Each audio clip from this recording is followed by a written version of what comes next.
Bismillah. A'udhu billahi minash shaitanir rajeem. Bismillahir Rahmanir Raheem.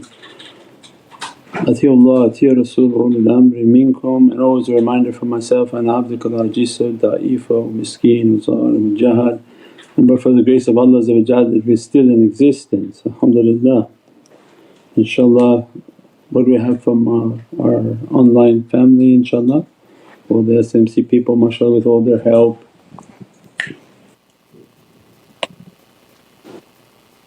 And all their posting, and alhamdulillah. Allah bless everyone for their khidmat, their service, and all the images and articles, all the posting that's coming out, alhamdulillah.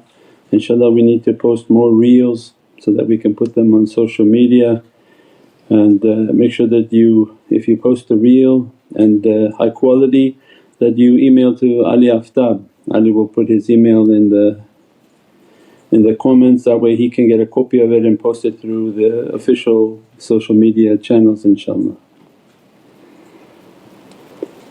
What do we got for tonight, gentlemen?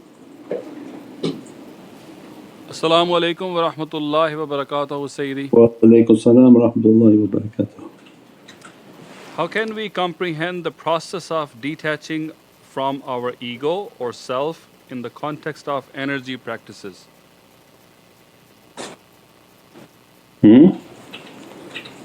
How can we what? How can we comprehend the process of detaching from our ego or self in the context of energy? How can we understand the detaching of ourselves? It's only through energy practices that understanding even occurs. That's why the people who don't practice with this understanding of energy, qudra, whatever they want to call it, these titles and these subjects we talk about make no sense to them. They think this is some sort of hocus pocus. So it's only the process of self-analysis and muraqabah, tafakkur, contemplation, that the servant becomes aware of a self, of a nafs, and how to lower their nafs and how to take away the desires of the nafs.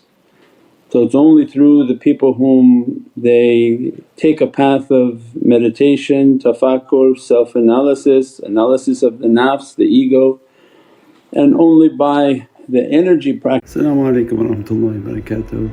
This is Shaykh Nurjan. Thank you for watching the video that you're watching. InshaAllah, if you're happy with the content and happy with these programs, please support the button below, the programs that we have for our orphanage repairs, our water well, Give the Gift of Life, our mobile food vans. We have now 5 vans: Vancouver, Chicago, Los Angeles, Pakistan. There's many programs that reach thousands of people and rescue foods and give those supplies to people in need. Your support is greatly appreciated. Also, be so kind as to leave loving comments, and please share the stream. Every bit counts. As-salamu alaykum wa rahmatullahi wa barakatuh. Practices is the solution.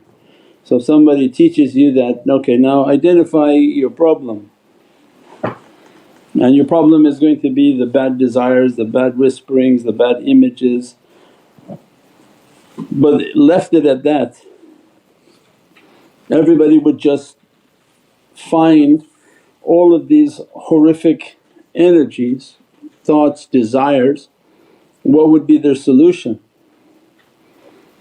So just trying to identify the problem is only one portion of the sickness, because first you have to agree that you're sick if you want to seek out help.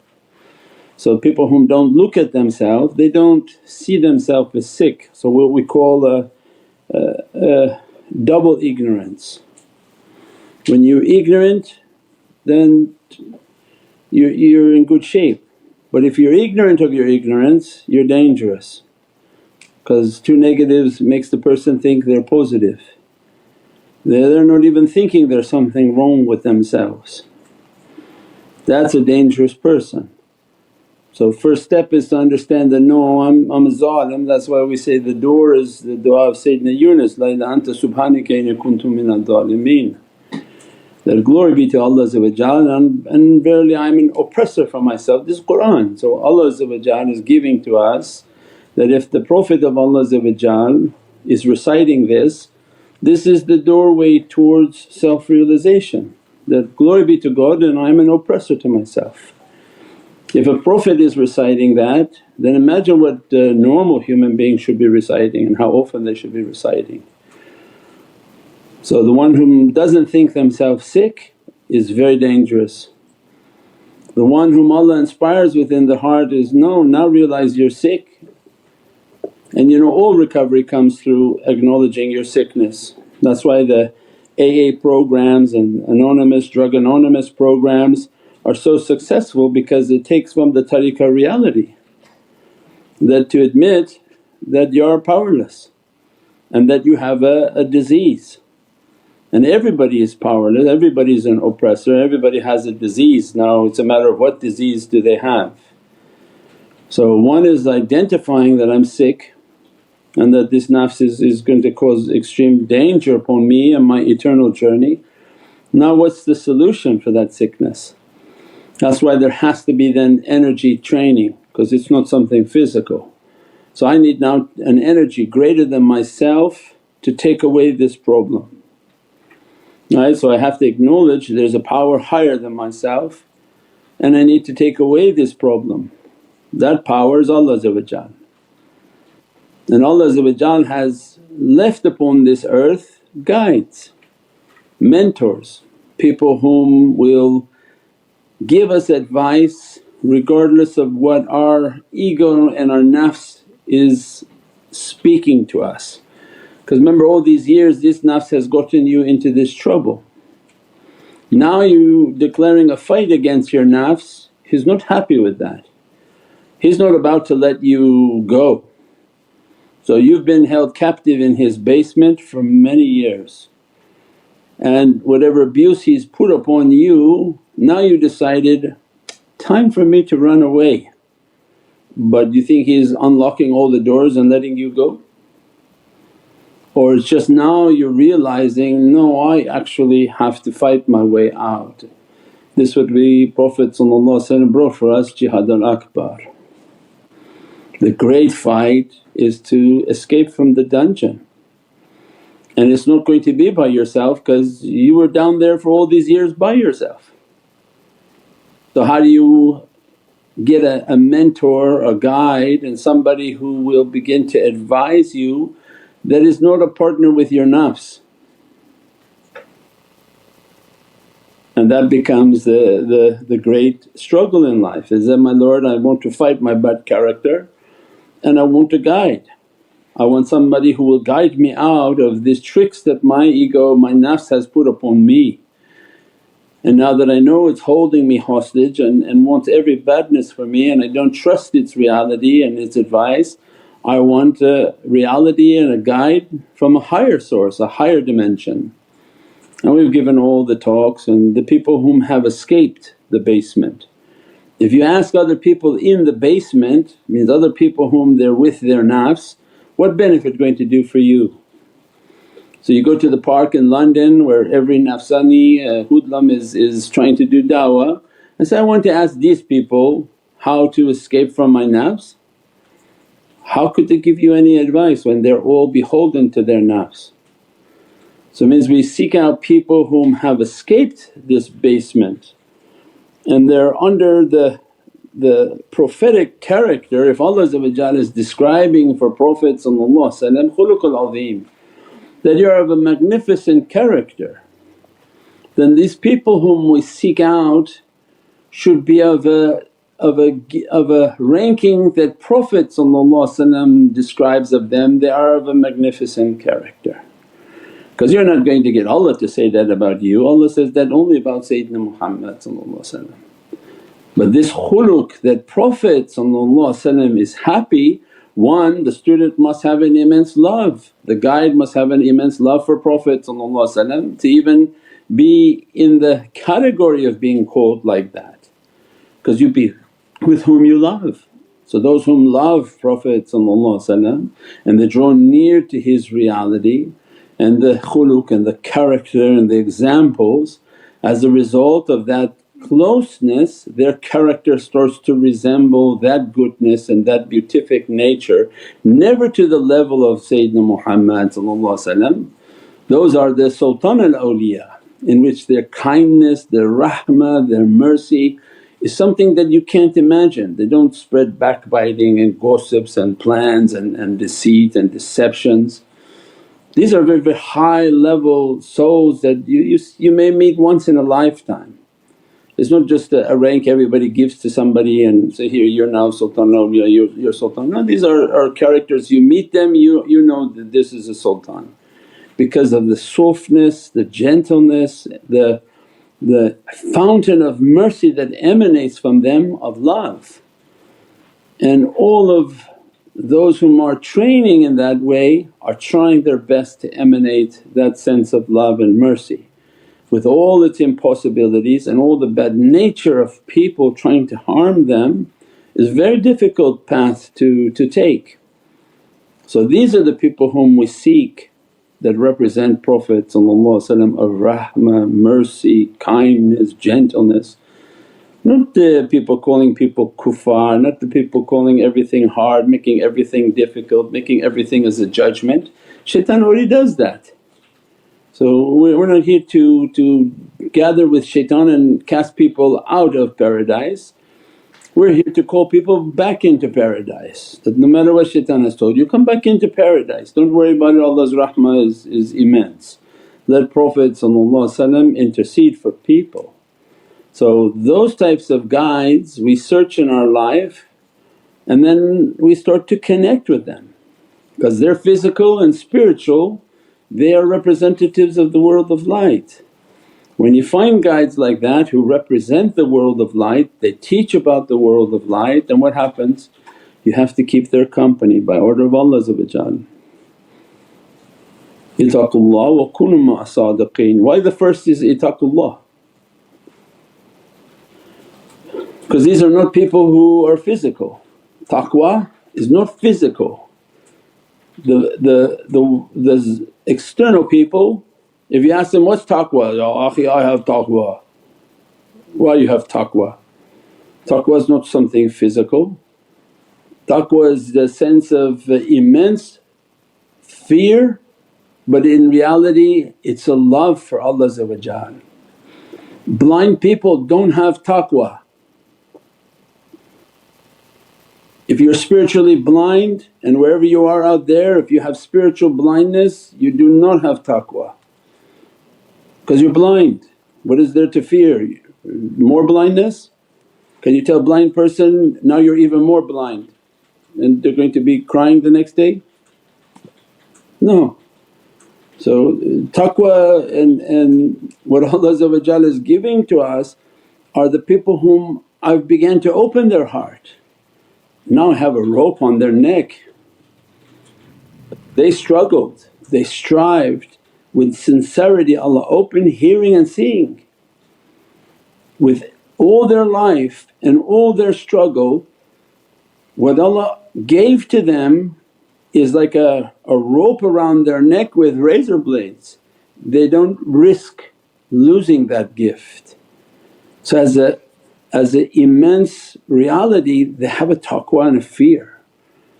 Not fear of punishment but fear that Allah if He pulls that rope their hearing and seeing will be gone and their lifelong struggle will be lost and they're dead men walking on this earth. Because they sustain themselves with paradise lights, paradise breath, paradise beauties, Allah's rahmah and mercy. What they're going to do on this earth without that? Better they jump off a building because this earth will be Jahannam for them. The only reason they're surviving on this earth is Allah has opened paradise for them, heavens for them, ears what no ears have heard, what no eyes have seen, each to their darajat. Because they entered into the love of Prophet and all the talks we gave of sincerity.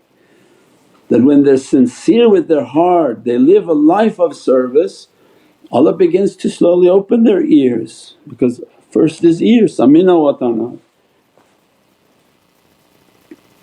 If you're living a life of service, you must have listened to your shaykh on what your service is. Was it do this, then do that, then do this, do that. Means then you've gained the honour of samina wa ata'na, that I heard and I obeyed. Not the people who I heard and I disobeyed everything he said.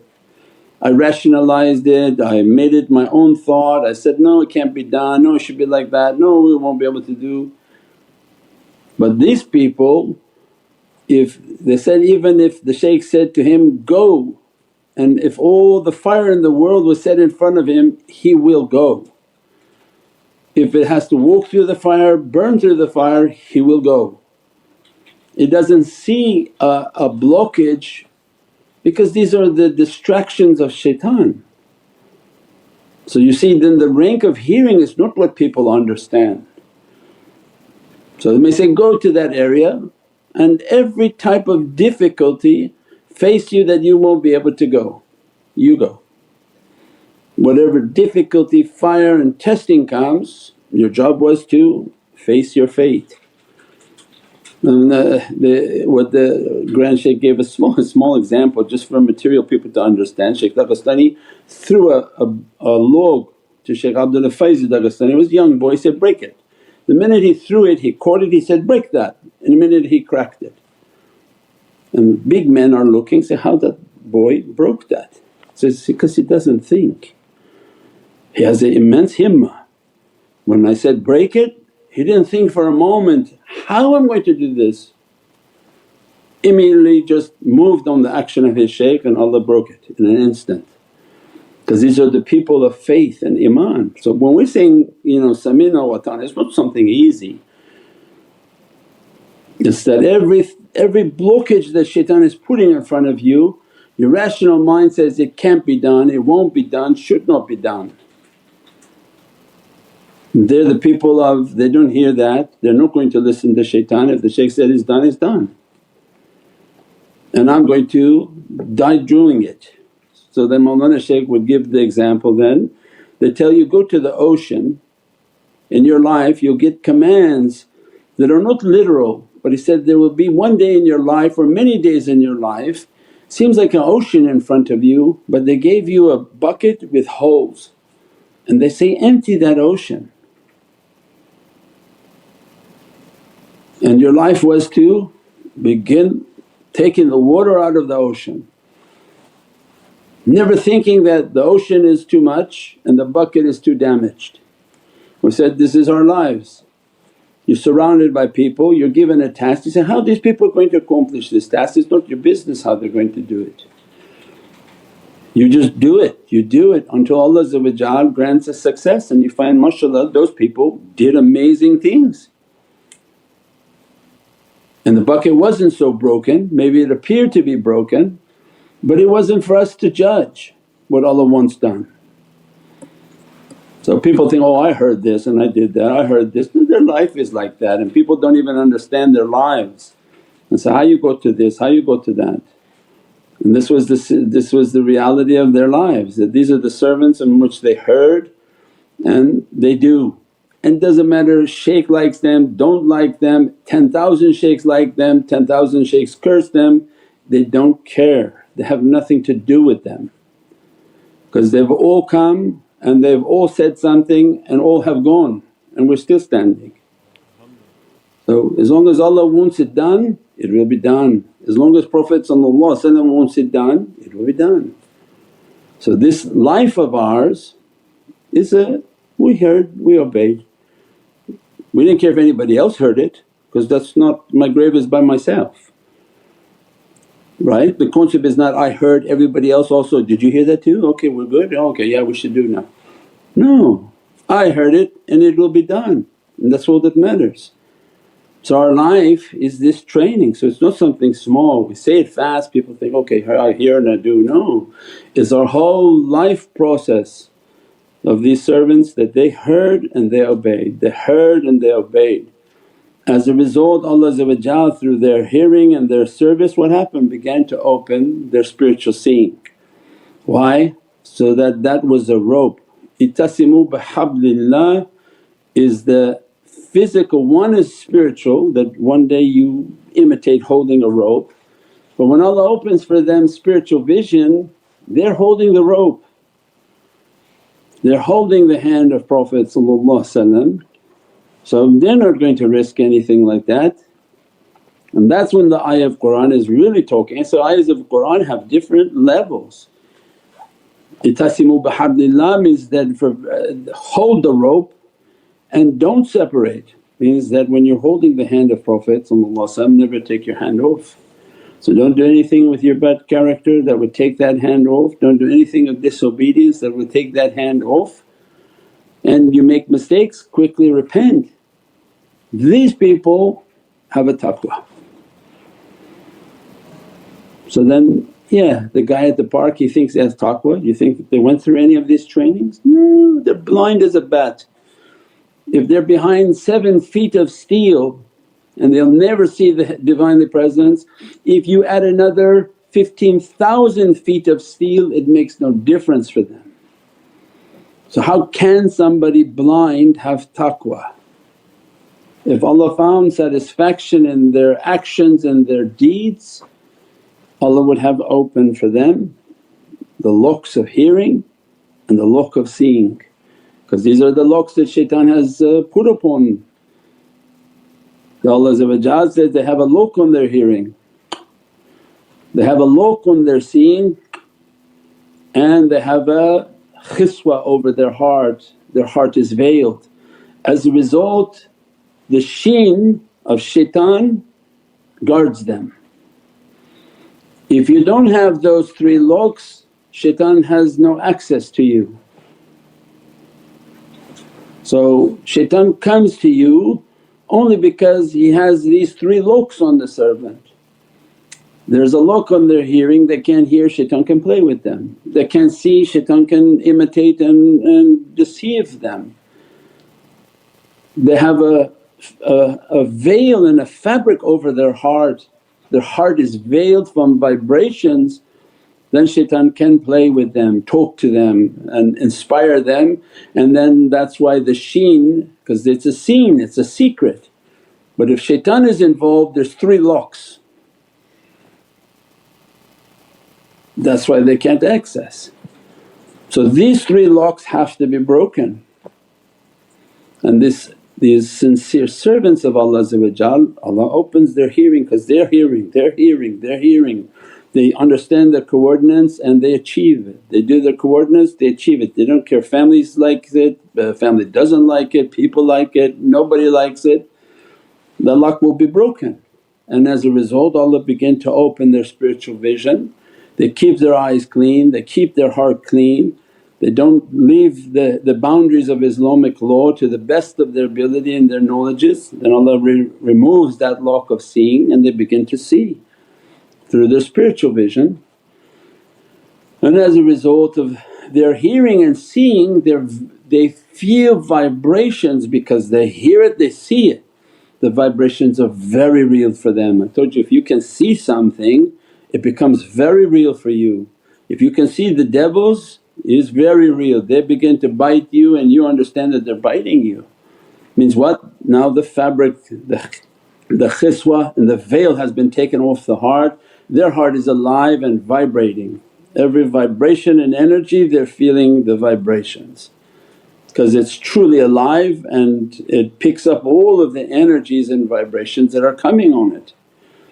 And that's their sensitivity and this is their khushya and softness of their heart. These are the men of taqwa. As a result of that taqwa, وَقُلْ مَا صَادِقِينَ. So these are a special category of people in taqwallah. When Allah is describing these people whom achieve this taqwa, وَقُلْ مَا صَادِقِينَ, their life is always accompanying the sadiqeen. Why? Because in their spiritual vision they're always with them, inspired by them, guided by them, and they keep their spiritual company at all times. As a result, they're under continuous guidance and nazar and the reality of what Prophet gave, you be with whom you love.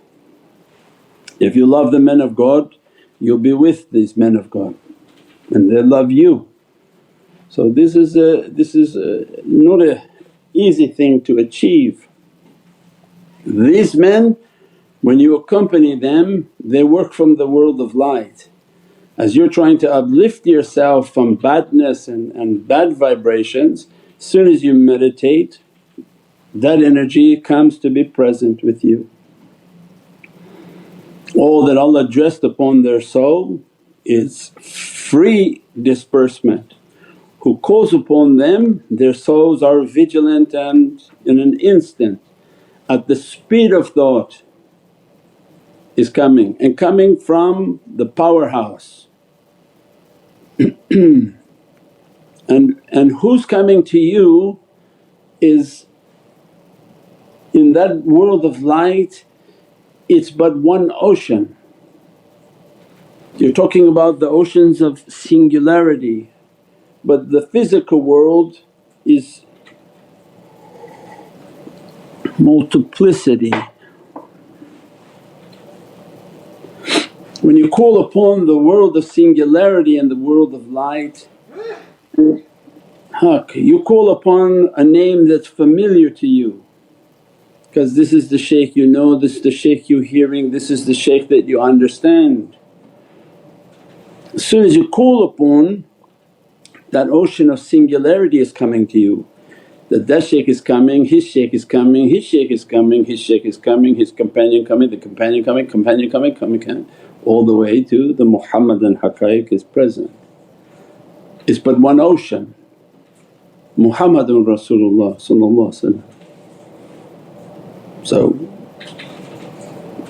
tafarruq, don't make separations because in the world of light what comes to you? Shaykh Abdul Qadir's light, Shaykh Naqshband's light, Shaykh Dagestani's light, Shaykh Sharafuddin's light. Muhammadan Rasulullah comes. There's no names there. They've lost all of their identity. Those identities were dunya. You only call upon them because this is your only point of reference. In that ocean they're under the Muhammadan dress. When you call upon them, call upon them, call upon them, their Muhammadan identity is coming from the ocean of Muhammadun Rasulullah.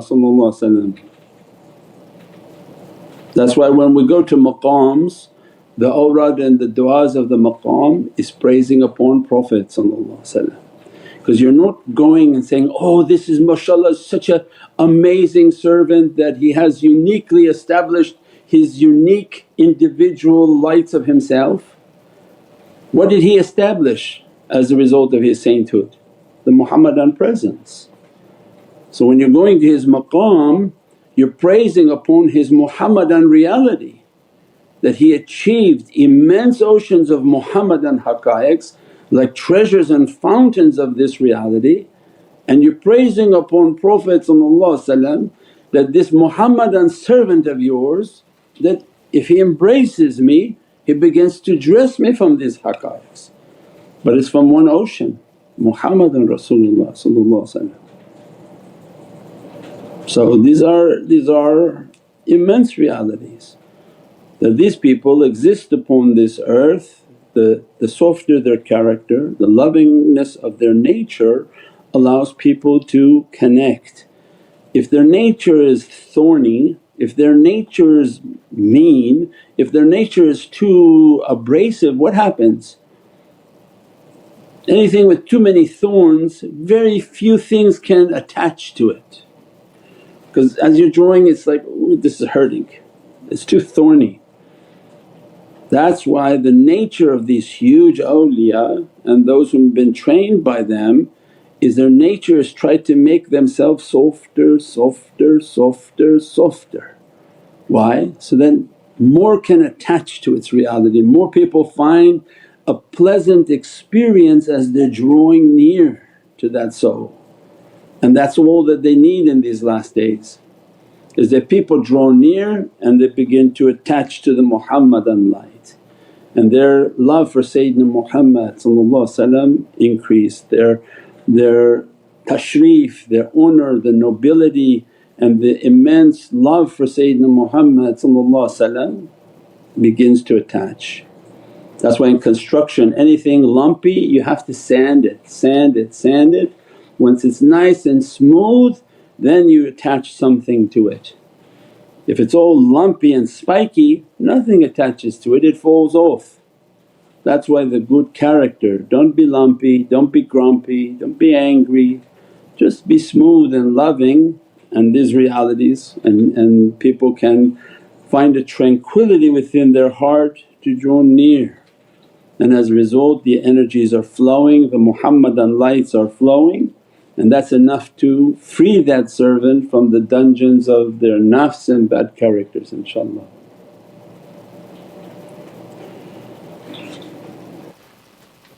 There you go, one sohbat just from the question. As-salamu alaykum Sayyidi. Wa alaykum salam wa rahmatullah. Looks like you already answered this question. In Jihad al-Akbar, fighting against nafs, how can we achieve victory against an unseen enemy? Yeah, I think this is what we described in all of this meditation part at the beginning, that your victory is to struggle against bad character, and it's not unseen. Look at yourself in the mirror. There's your enemy, what you're talking about unseen enemy. Look at yourself in the mirror and say, this is the enemy, and when he talks like this is the enemy, when he looks like this is the enemy.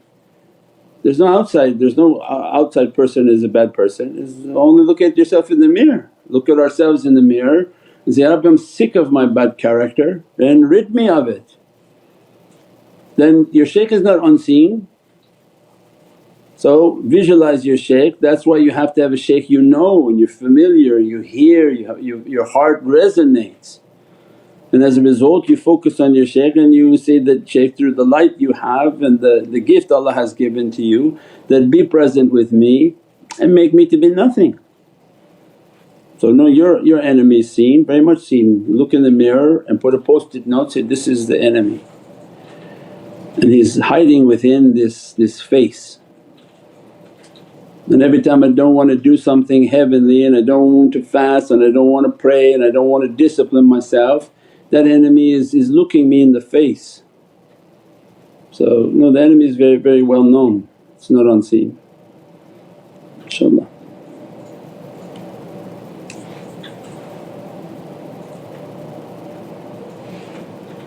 As we described before, these are probably new people because these are all talks we've given before. You know the people protesting on the street, oh this one, this horrible people, this horrible people, this horrible people. You know the biggest devil is the devil inside you. Why are you protesting for the devils outside? The devil inside is the one who's causing all the problems. If everybody stopped and fought their own devil instead of outside devils, we would have a paradise on this earth. But shaitan has fooled everybody, don't worry about me inside you, oh don't worry. Fight the guy on the outside, the shaitan on the outside, and every time you try to throw a rock at that shaitan, the shaitan inside you throw a rock in your head. And you say, oh I don't know where this pain is coming from, where this beating is coming from. Is the beating inside, because he's already inside, we have a video on that. That as soon as you say, I'm gonna throw this arrow at that shaitan out there, I'm gonna finally get rid of that shaitan, the guy inside he's got already an arrow pointed at your head. So what kind of fighting nature is that? That's why in the last days everyone think they're going to go fight and run out onto the street and swinging swords and whatever things they have. So what you talking about? These devils are inside people.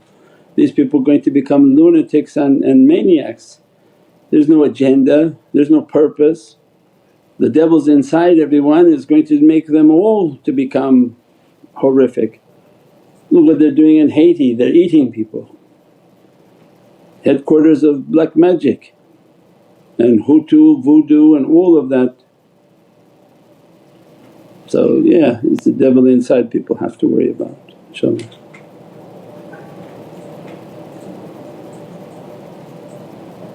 As-salamu alaykum Sayyidi. Wa alaykum salam wa rahmatullah. Most of the time we realize we have been caught off guard by shaitan right after it happens. How can we block shaitan's attack before it reaches us?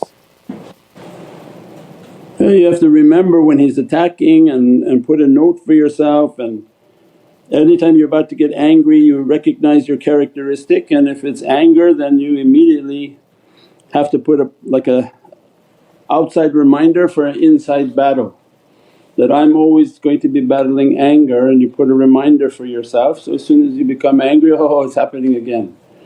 So there's certain characteristics that people have and shaitan keeps magnifying that characteristic, inshaAllah, and we just be vigilant about it. InshaAllah بنيات ختم خوجكان inshaAllah guys. بحرمة Muhammadan Mustafa بسر Surat al-Fatiha. As-salamu alaykum wa rahmatullahi wa barakatuh. This is Shaykh Nurjan. Thank you for watching the video that you're watching. InshaAllah, if you're happy with the content and happy with these programs, please support the button below, the programs that we have for our orphanage repairs, our water well, Give the Gift of Life, our mobile food vans.